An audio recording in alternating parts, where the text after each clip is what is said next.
In this video I'm going to show you how you can easily add multiple accounts on Threads. Be sure to watch the video to the very end so you don't make any mistakes, and of course do not forget to like this video and subscribe to my channel. Thanks guys.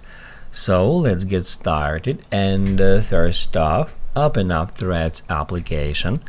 After that, go to your profile, tap at that two lines, and that's where we can easily find logout feature. If we tap on it, we will be signed out, and on the next step we will be able to switch between our Threads accounts.